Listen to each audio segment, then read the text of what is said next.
Hello, 9th സ്റ്റാൻഡേർഡിൻ്റെ biology എക്സാമിന് വരുന്ന കുറച്ച് ക്വസ്റ്റ്യൻസാണ് നമ്മൾ ഈ വീഡിയോയിൽ ഡിസ്കസ് ചെയ്യുന്നത്. ഇതിൻ്റെ ഒരു ഫസ്റ്റ് പാർട്ട് ഉണ്ട്, അത് കാണാത്തവർ പോയി കാണണം. അപ്പോൾ നമ്മൾ ആദ്യത്തെ ടോപ്പിക്ക് ഫോട്ടോസിന്തസിസ് ആണ്. ഇവിടെ ഫോട്ടോസിന്തസിസിൻ്റെ 2 ഫേസും കൊടുത്തിട്ടുണ്ട്, ലൈറ്റ് ഫേസും ഉണ്ട്, ഡാർക്ക് ഫേസും ഉണ്ട്. ഇതിൽ ഒരു 3 പോയിൻറ്റ്സ് എങ്കിലും നിങ്ങൾ പഠിച്ചു വെക്കണം കേട്ടോ. ഓക്കെ, അപ്പം നമുക്ക് ഈ ഏരിയയിൽ നിന്ന് വന്ന ക്വസ്റ്റ്യൻസ് ഒക്കെ ഒന്ന് നോക്കാം. ഫസ്റ്റ് ക്വസ്റ്റ്യൻ നോക്കാം. Which of the following pigments directly participate in photosynthesis? നമുക്ക് അറിയാം, ക്ലോറോഫിൽ എ ആണ് അല്ലേ? Yes, option C chlorophyll A ആണ് ഫോട്ടോസിന്തസിസിൽ ഡയറക്റ്റായിട്ട് പാർട്ടിസിപ്പേറ്റ് ചെയ്യുന്നത്. ഓക്കെ, ഫിഫ്ത്ത് ക്വസ്റ്റ്യൻ നോക്കാം. Select the correct statement from the list below. കുറച്ച് കാണാൻ കുറച്ച് പ്രയാസമുണ്ട്. The pigments involved in photosynthesis are found in stroma. The light phase take place in grana. ATP is formed during the dark phase. ഇതിൻ്റെ ഓപ്ഷൻസിൽ option B ആണ് correct. Okay, the light face take place in grana. Okay ആണല്ലോ, option B കേട്ടോ. 15th question നോക്കാം. ഒരു box വന്നിട്ട് അത് complete ചെയ്യാനാണ്. The phase in which oxygen is released. The source of oxygen. അപ്പോൾ ലൈറ്റ് ഫേസ് ആണല്ലോ ഇവിടെ ലൈറ്റ് ഫേസ് ആണ്, ഇത് വാട്ടറാണ്. സോഴ്സ് ഓഫ് ഓക്സിജൻ വാട്ടർ, മുകളിൽ ലൈറ്റ് ഫേസ്. ഓക്കെ ആണല്ലോ, അപ്പോൾ ഇതൊക്കെ നിങ്ങൾ ഓർത്ത് വെക്കണം കേട്ടോ. ലൈറ്റ് ഫേസും ഡാർക്ക് ഫേസും ജസ്റ്റ് ഒന്ന് വായിച്ച് നോക്കുക. നെക്സ്റ്റ് നിങ്ങൾ ഈ ക്ലോറോപ്ലാസ്റ്റിൻ്റെ സ്ട്രക്ചർ നന്നായിട്ടൊന്ന് മനസ്സിലാക്കുക കേട്ടോ. ഓക്കെ ആണല്ലോ, ഇത് നോക്കാം. ഇനി നമുക്ക് ഇത് റിലേറ്റ് ചെയ്തിട്ടുള്ള ക്വസ്റ്റ്യൻ നോക്കാം. നിങ്ങൾക്ക് ചിലപ്പോൾ ഇതുപോലെ ചിത്രം തരും, എന്നിട്ട് ഇത് എന്തിൻ്റെ സ്ട്രക്ചറാണെന്ന് ചോദിക്കും. ഓക്കെ, പിന്നീട് എന്തെങ്കിലും ഭാഗങ്ങൾ അടയാളപ്പെടുത്താനോ അല്ലെങ്കിൽ അത് റിലേറ്റ് ചെയ്തിട്ട് വേറെ ക്വസ്റ്റ്യനോ ആയിരിക്കും ചോദിക്കുക. നമുക്ക് ക്വസ്റ്റ്യൻസ് നോക്കാം. 7th ക്വസ്റ്റ്യൻ നോക്കാം. നമുക്ക് ക്ലോറോപ്ലാസ്റ്റിൻ്റെ ചിത്രം തന്നിട്ടുണ്ട്. Which is the cell organelle? And the second question, identify and write part A and B. അപ്പോൾ നമുക്കറിയാം ഫസ്റ്റ് ക്വസ്റ്റ്യൻ്റെ ആൻസർ ക്ലോറോപ്ലാസ്റ്റ് ആണല്ലേ. അപ്പോൾ ഇവിടെ ക്ലോറോപ്ലാസ്റ്റ്. നെക്സ്റ്റ് എന്താ? എയും ബിയും എന്താണ്? എ എന്താണ്? ഗ്രാനയാണല്ലേ. എ ഗ്രാന, ബി സ്ട്രോമ ലാമല്ലയാണ് കേട്ടോ. Okay, yes. അപ്പോൾ നിങ്ങളോട് ഈ ടൈപ്പ് ക്വസ്റ്റ്യൻസ് ആയിരിക്കും ചോദിക്കുക. 1-2 ഭാഗങ്ങൾ അടയാളപ്പെടുത്തുക, പിന്നെ അതിൽ വേറെ എന്തെങ്കിലും ക്വസ്റ്റ്യൻ. ഓക്കെ ആണല്ലോ, അപ്പോൾ ഇത് ക്ലോറോപ്ലാസ്റ്റ് ആണ് കേട്ടോ. അടുത്ത ക്വസ്റ്റ്യൻ നോക്കാം. ഓക്കെ, ഈ ക്വസ്റ്റ്യൻ നോക്കാം. എക്സ് എന്തിനെ സൂചിപ്പിക്കുന്നു? ഓക്കെ, നമ്മൾ പറഞ്ഞ പോലെ ക്ലോറോഫിൽ അല്ലേ. യെസ്, ക്ലോറോഫിലാണ്. അടുത്തത് എന്താണ്? എക്സിൽ അടങ്ങിയിരിക്കുന്ന ഏതെങ്കിലും 2 സഹായക വർണ്ണങ്ങളുടെ പേര് എഴുതുക. നമുക്കറിയാം, സോറി, എക്സ് ഗ്രാന അല്ലേ, പെട്ടെന്ന് മാറിപ്പോയി കേട്ടോ. ക്ലോറോഫിലിൻ്റെ സ്ട്രക്ചർ എക്സ് എന്ന് പറയുന്നത് ഗ്രാന അല്ലേ. ഓക്കെ, എക്സിൽ അടങ്ങിയിരിക്കുന്ന ഏതെങ്കിലും 2 സഹായക വർണ്ണങ്ങളുടെ പേര് എഴുതാനാണ് പറഞ്ഞിട്ടുള്ളത്. നമുക്കറിയാം സാന്തോഫിൽ ഉണ്ട്, ക്ലോറോഫിൽ ഉണ്ട്. ഓക്കെ ആണല്ലോ, അവിടെയാണ് സാന്തോഫിലും ക്ലോറോഫിലും വരുന്നത്. നമുക്ക് വേണമെങ്കിൽ കരോട്ടിനും എഴുതാം അല്ലേ. ഇതിൽ 2 എണ്ണം ചോദിച്ചിട്ടുള്ളൂ. പിഗ്മെൻറ്റ്സ് ആണ് കേട്ടോ ചോദിച്ചിട്ടുള്ളത്. അപ്പോൾ ഇത് ക്ലോറോഫിലിൻ്റെ സ്ട്രക്ചറാണ്, ഇത് ഗ്രാനയാണ്. പിന്നെ ഇവിടുത്തെ പിഗ്മെൻറ്റ്സ് ക്ലോറോഫിലുണ്ട്, കരോട്ടിനുണ്ട്, സാന്തോഫിലുണ്ട്. ഓക്കെ ആണല്ലോ. ഓക്കെ, ഇതിൻ്റെ കൂടെ തന്നെ പഠിച്ചിരിക്കേണ്ട വേറൊരു കാര്യമാണ് ആക്റ്റീവ് ട്രാൻസ്പോർട്ടും അതുപോലെ തന്നെ ഫെസിലിറ്റേറ്റഡ് ഡിഫ്യൂഷനും. ഓക്കെ, ഇതൊന്ന് വായിച്ച് നോക്കാം. ഫെസിലിറ്റേറ്റഡ് ഡിഫ്യൂഷൻ എന്താ? The process that does not require energy and take place with the help of certain proteins in plasma membrane. Okay, plasma മെംബ്രെയിനിൽ എനർജിയുടെ ആവശ്യമില്ലാതെ നടക്കുന്ന പ്രോസസ്സാണ് ഫെസിലിറ്റേറ്റഡ് ഡിഫ്യൂഷൻ. ഇനി ആക്റ്റീവ് ട്രാൻസ്പോർട്ട് എന്താ? Energy requiring process that take place with the help of certain carrier proteins in the plasma membrane. Plasma മെംബ്രെയിനിൽ തന്നെയാണ്, അവിടെ എന്ത് വേണം? എനർജി വേണം അല്ലേ. എനർജി റിക്വയറിംഗ് പ്രോസസ്സാണ് ആക്റ്റീവ് ട്രാൻസ്പോർട്ട്. നമ്മൾ ആക്റ്റീവ് ആയിരിക്കാൻ എനർജി വേണം, അപ്പോൾ എനർജി ആവശ്യമുള്ളത് ആക്റ്റീവ് ട്രാൻസ്പോർട്ടാണ്. ഫെസിലിറ്റേറ്റഡ് ഡിഫ്യൂഷനിൽ എനർജി ആവശ്യമില്ല. ഓക്കെ ആണല്ലോ, ഇത് ജസ്റ്റ് നിങ്ങൾ ഓർത്ത് വെക്കണം കേട്ടോ. നമുക്ക് ഇതുപോലെ പിക്ചർ തന്നിട്ട് ഇത് ഏതാണെന്ന് തിരിച്ചറിയാൻ ചോദിച്ചിട്ടുണ്ടെങ്കിൽ നമുക്കത് അറിയണത് ഫെസിലിറ്റേറ്റഡ് ഡിഫ്യൂഷനാണ്. ഓക്കെ, അപ്പോൾ ആ പിക്ചർ ഒന്ന് ഓർത്ത് വെക്കണം. അടുത്തൊരു പ്രധാനപ്പെട്ട ഭാഗമാണ് ടൂത്തിൻ്റെ സ്ട്രക്ചർ. നിങ്ങൾക്ക് ഇതുപോലെ പിക്ചർ തരും, എന്നിട്ട് ഇതുപോലെ ഭാഗങ്ങൾ അടയാളപ്പെടുത്താനായിരിക്കും അങ്ങനെ ലേബൽ ചെയ്തിട്ട് പിന്നെ ഫങ്ഷൻ ചോദിക്കും കേട്ടോ. ഓക്കെ, അപ്പോൾ പിക്ചർ തരും, ലേബൽ ചെയ്യാൻ പറയും, ഫങ്ഷൻ ചോദിക്കും. ഓക്കെ, അപ്പോൾ ഈ പോയിൻറ്റ്സ് ഒക്കെ നിങ്ങൾ ജസ്റ്റ് ഒന്ന് വായിച്ച് വെക്കുക. നമുക്കൊന്ന് ക്വസ്റ്റ്യൻസ് നോക്കാം. ഓക്കെ, 13ാമത്തെ ക്വസ്റ്റ്യൻ നോക്കാം. Identify the parts labelled as X and Y. നമുക്കറിയാം അത് ഡെൻഡെയിനും പൾപ്പും ആണല്ലേ. എക്സ് എന്താണ്? ഇത് ഡെൻഡെയിനാണ്. പിന്നെ അടുത്തത് പൾപ്പ് അല്ലേ. ഓക്കെ, ഇനി എന്താണ് ബി ക്വസ്റ്റ്യൻ എന്താണ്? Write one peculiarity of each of them. Okay, 13ൻ്റെ ആൻസർ ഇവിടെ കൊടുത്തിട്ടുണ്ട്. ഇതാ നമുക്ക് ഇവിടെ ഡെൻഡെയിനും പൾപ്പുണ്ട്. ഡെൻഡെയിൻ എന്താ? Living tissue which forms the tooth അല്ലേ. ഇനി പൾപ്പ് എന്താണ്? Soft connective tissue seen in the pulp cavity. Blood vessels, lymph duct and nerve fibres are also seen. Okay ആണല്ലോ. ഓക്കെ, 14ാമത്തെ ക്വസ്റ്റ്യൻ നോക്കാം. Part where odontoblast cell are seen. അതെവിടെയാണ്? Pulp കാവിറ്റിയിലാണ് അല്ലേ. Yes, ഒഡൻഡോബ്ലാസ്റ്റ് cells കാണുന്നത് pulp കാവിറ്റിയിലാണ് കേട്ടോ. അടുത്തത് എന്താ? Connective tissue that holds the tooth in the gum. അതെന്താണ്? സിമെൻറ്റം ആണ് കേട്ടോ. സിമെൻറ്റം. ഓക്കെ ആണല്ലോ. ക്വസ്റ്റ്യൻസ് രണ്ടും പഠിച്ചല്ലോ. ഇനി ഒന്നുകൂടെ പല്ലിൻ്റെ സ്ട്രക്ചർ കാണിച്ചു തരാം. അപ്പോൾ ഈ സ്ട്രക്ചർ നന്നായിട്ടൊന്ന് പഠിച്ചു വെക്കുക.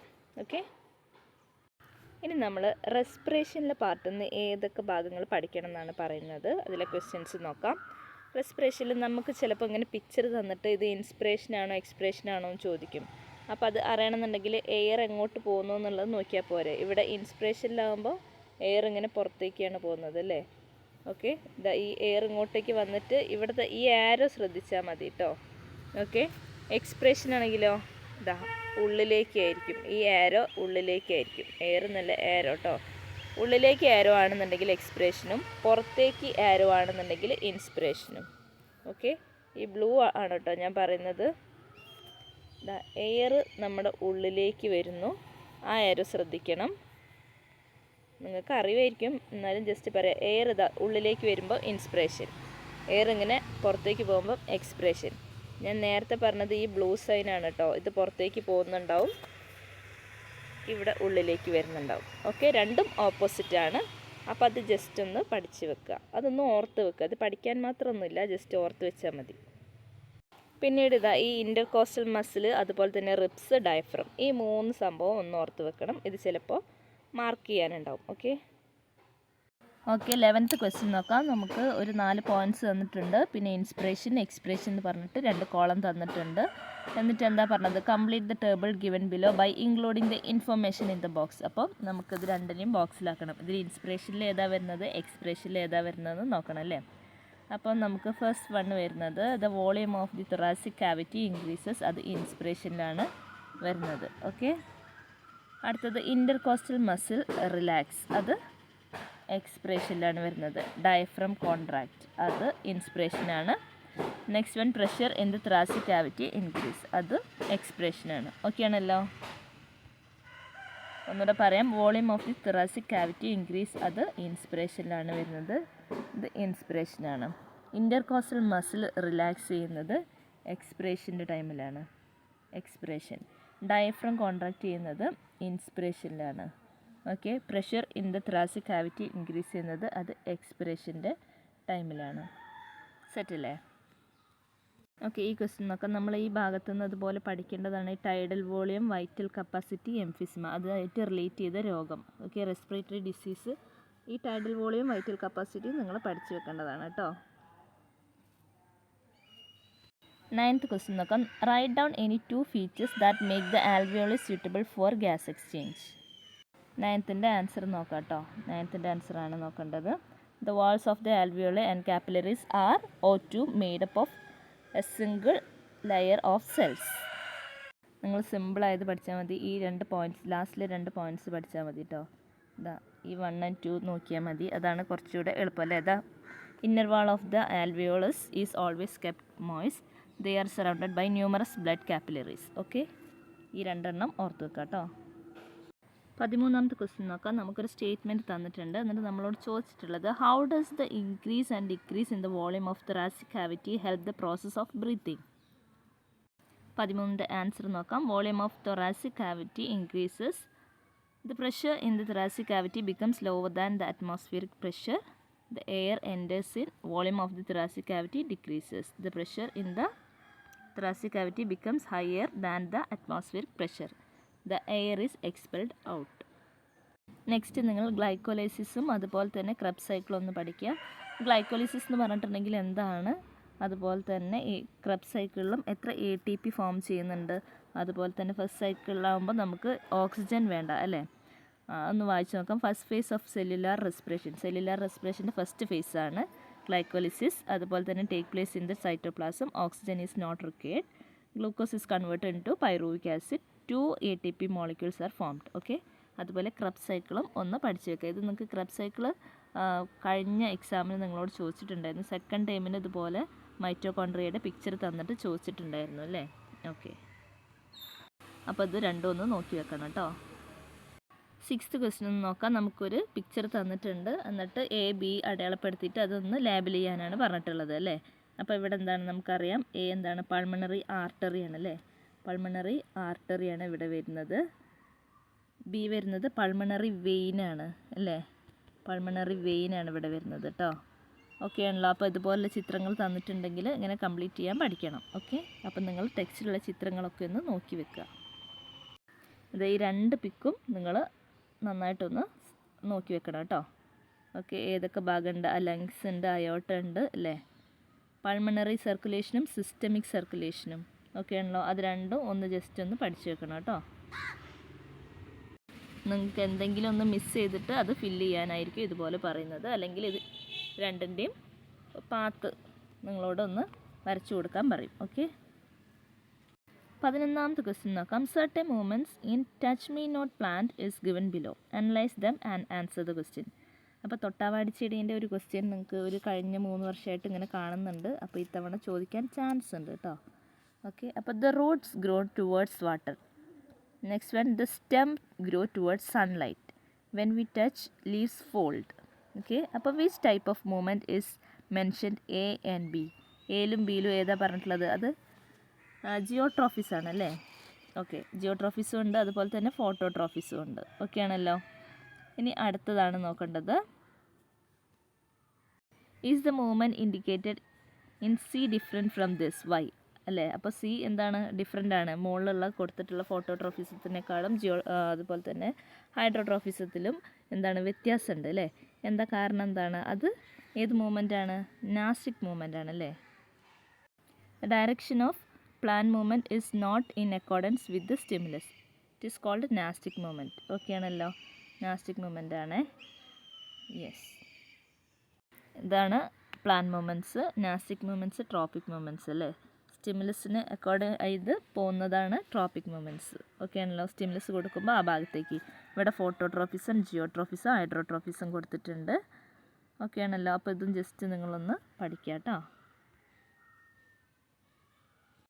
ഓക്കെ, ഇതും അപ്പോൾ നമുക്ക് സിമ്പിളായിട്ടുള്ള ക്വസ്റ്റ്യൻ ആണ്. ഇവിടെ ഹിൻസ് തന്നിട്ടുണ്ട്, സ്റ്റിമുലി, അതുപോലെ ടൈപ്സ് ഓഫ് പ്ലാന്റ് മൂവ്മെൻറ്റ്സ് തന്നിട്ടുണ്ട്, 2 ബോക്സ് തന്നിട്ടുണ്ട്. അപ്പോൾ എന്താണ്, ഓക്കെ, ഇനി നമുക്ക് ഇവിടെ എഴുതാനാണ് പറഞ്ഞിട്ടുള്ളത്. Climbers grow towards around A support. ഇപ്പോൾ ക്ലൈംബേഴ്സ് ഇല്ലേ, ക്ലൈംബേഴ്സ് പ്ലാന്റ്സ് ഇങ്ങനെ പോയിട്ട് വളഞ്ഞ് പോയിട്ട് എന്താണ് ഇങ്ങനെ സപ്പോർട്ട് ചെയ്ത് നിൽക്കുന്നത്. പിന്നെ അതുപോലെ തന്നെ pollen tube grows towards the ovary. Okay, pollen tube ഓവറിൻ്റെ അടുത്തേക്ക് പോകുന്നത്. ഓക്കെ, അപ്പോൾ ഈ 2 ക്വസ്റ്റ്യനും കൂടെ നമ്മുടെ പ്ലാന്റ് മൂവ്മെൻറ്റ്സിൽ നിന്ന് വന്നിട്ടുള്ള ക്വസ്റ്റ്യൻസ് ആണ്. അപ്പോൾ ഇതും കൂടെ നിങ്ങൾ പഠിച്ചു വെക്കുക. 17th ആൻസർ ഇവിടെ ഉണ്ട് കേട്ടോ. ഓക്കെ,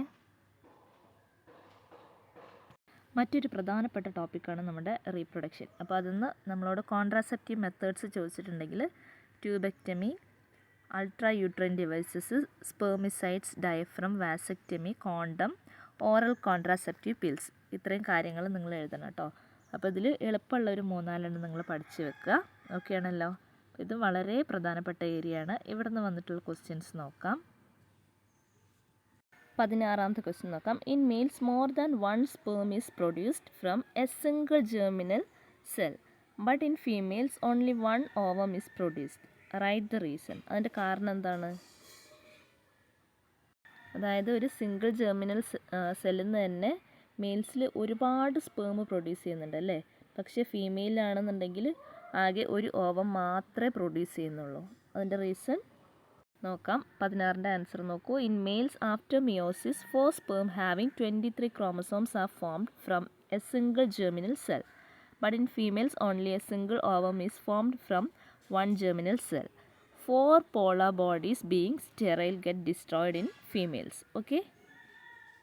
ഓക്കെ നോക്കൂ. നമ്മുടെ ബ്ലഡിലെ plasma proteins, albumin, globulin, fibrinogen, ഇതിനെക്കുറിച്ച് ജസ്റ്റ് ഒരു ഐഡിയ വേണം. ഈ സ്ട്രക്ചറൊക്കെ എല്ലാവർക്കും ഓർമ്മയുണ്ടെന്ന് തോന്നുന്നു. പിന്നെ നമ്മുടെ ഈ അപ്പാരറ്റസ് തന്നിട്ടുണ്ടെങ്കിൽ നിങ്ങളോട് ഐഡൻറ്റിഫൈ ചെയ്യാൻ പറഞ്ഞിട്ടുണ്ടെങ്കിൽ നിങ്ങൾ ഓർക്കണം, സിഗ്മോ മാനോമീറ്ററും അതുപോലെ തന്നെ ഡിജിറ്റൽ BP അപ്പാരറ്റസ് അല്ലേ. BP നോക്കാൻ വേണ്ടിയിട്ടുള്ള 2 സാധനങ്ങളാണ്. നമ്മുടെ നോർമൽ BP ലെവലൊക്കെ എല്ലാവർക്കും അറിയില്ലേ, 80/120 കേട്ടോ. ഓക്കെ, ഈ പിക്ചർ ജസ്റ്റ് ഒന്ന് നോക്കി വെക്കണം. ഈ ബൊമാൻസ് ക്യാപ്സ്യൂള്. ഓക്കെ, ഇത്ര ഇമ്പോർട്ടൻ്റ് അല്ല, എന്നാലും ജസ്റ്റ് നിങ്ങൾ നോക്കി വെച്ചോളൂ കേട്ടോ.